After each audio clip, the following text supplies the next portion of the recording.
Now, listen, folks, this is an important place for me to say some things I want to say about healing. So hold on to your seatbelt and just listen, okay? I'm saying this because I care and because it's true and it's necessary. There have always been false healers who claim to be able to heal, who prey on people's sicknesses, who prey on people who are suffering, who prey on people who have disabilities for money. For money. They are, I think, the lowest of the low, the basest of the base. You don't get any lower than to get rich by promising a healing to suffering people, a healing you cannot deliver, and a healing God does not promise. Every time I hear Benny Hinn and his ilk say, if you send me your seed faith, you send me your money, I'll pray over your letter, and God will send you a healing, I grieve in my heart. Those false promises prey on desperate people, and the world is full of them. It is to me the most heinous possible misrepresentation of God and Christ. To me, it is a kind of blasphemy, because the net effect is, you got all my money, I'm still sick, I reject your God. It's horrendous. Look, since the fall of man in the Garden of Eden, disease has been a terrible reality, has it not? Now, we live in a very, very different world than some other people on our planet, places like India and Bangladesh and Africa. But in ancient times, everybody lived like that. Everybody lived like a third world country. There was no cures. There was no ability to diagnose or deal with disease at its root level. So for millennia, the search for cures to alleviate illness and suffering has consumed mankind and created ground for false healers. People used to travel around America in covered wagons selling snake oil, right? Taking advantage of sick people. Cults promised healing because people are desperate, totally desperate. Can I tell you something? If there was such a thing as a gift of healing, I'd ask God for it. I went to the hospital the other night. A man I've known for 60 years. Critical care. Tubes going in everywhere. I walked through that hospital. I saw little children who were seriously ill. I saw all kinds of people who were suffering. I went in and stood by the bed of my friend and talk with him and to pray with him. I would have given anything for the gift of healing. I would love to be able to do what Jesus did. I'd love to just go up and down the halls, go in the room, out of the room, in the room, out of the room, in the room, have everybody get out of bed and walk out. By the way, I didn't run into any healers there. Benny Hinn was not there. I've stood by the parents of a young person fighting for life in an intensive care ward because he had a motorcycle accident. I was powerless to do anything. I've seen parents weeping in a hospital room because their little child is dying of leukemia. I've been with those people who are watching their spouse die of cancer. I've been in those places where the people are comatose and the family is weeping. I was with a friend in Houston having a heart transplant. He never survived. I was there to sort of catch the brokenhearted people. I've been there with the disabled people.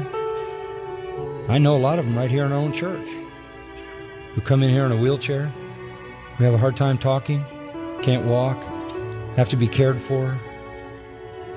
I wish I had that power.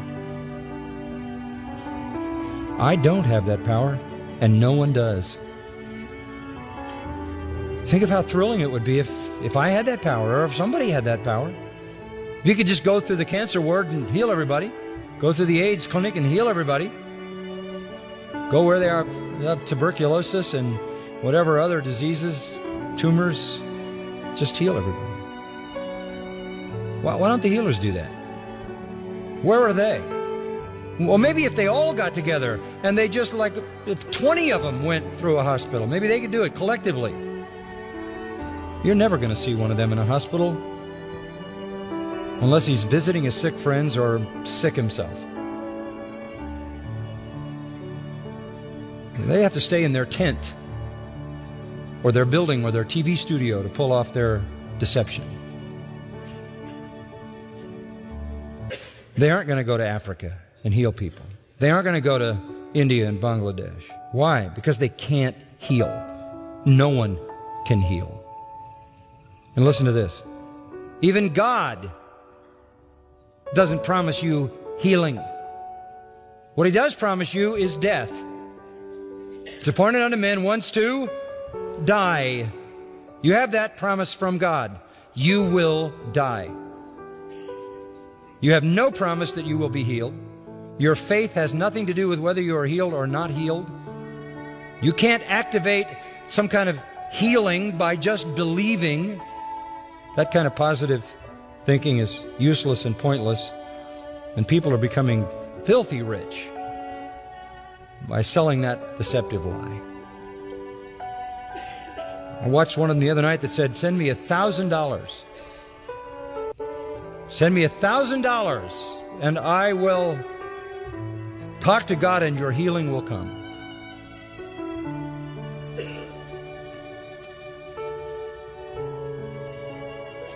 The gift of healing has been claimed by Roman Catholicism through the years. They say they have John the Baptist's bones, Peter's bones, pieces of the cross of Christ, and some of Mary's breast milk in a vial. And if you come in contact with that, you can be healed. If you go to Lourdes, 20 million people, I think it's like 20 million people have gone to Majori in Yugoslavia because supposedly the Virgin showed up there and talked to 6 kids in 1981. Look, people are desperate for healing. And if you offer it, they'll unload their money if you're clever enough to deceive them. You even have it in the pagan world. The Oriental bloodless healers. But there's no promise of healing. None at all. And whatever they say is a healing is totally bogus. Let me tell you how Jesus healed. Let me give you 6 realities about the healings of Jesus. This is a good place to do this. Number 1, he healed with a word or a touch. He rebukes the fever, picks her up.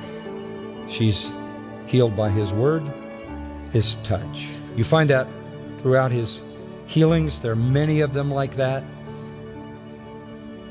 Secondly, he healed instantly. He healed instantly. Centurion's servant, Matthew 8:13, was healed that very hour. The woman with the bleeding problem, Mark 5, as we'll see, was healed immediately. Jesus healed 10 lepers in Luke 17 instantaneously. He touched the man with leprosy in Luke 5, and immediately the leprosy departed. It's always that way. He heals with a word or a touch, not some incantations, not some formulas, a word or a touch, and he heals instantly. I've heard people say, I've been healed, and ever since I was healed, I am getting better. What in the world? Jesus never did anything that made people start to get better. It was all instantaneous. Thirdly, he healed totally. Mark 1, we just read it. She may well have been dying from infection. He rebukes the fever, and she is fully functioning in full strength. No recuperation period. He didn't say to her, sip a little honey and water and take it easy for a few weeks. He didn't say, claim the healing by faith to make sure you can secure it.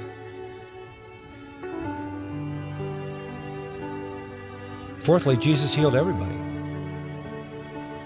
He healed everyone. In Luke's account, it's the parallel to this passage, Luke 4:40. Luke says, "And while the sun was setting, all who had any sick with various diseases brought them to him, and laying his hands on every one of them, he was healing them." Every one of them. Every one of them. You didn't have to qualify to make it to the healing line. You notice the people missing a limb or people paralyzed never make it to the TV healing line, or people who have no eyeballs in their sockets.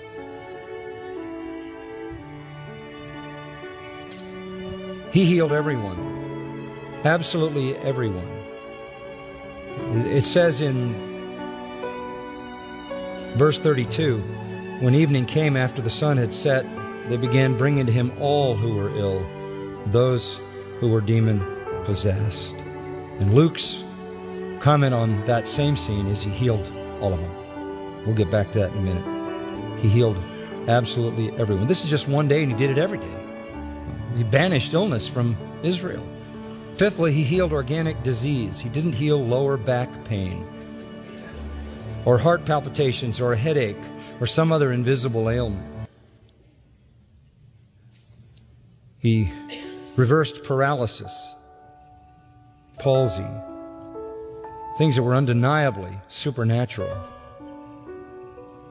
So when you look at a healing the way Jesus did it, he healed with a word or a touch, he healed instantly, he healed totally, he healed everyone, he healed organic disease, and sixthly, he raised dead people.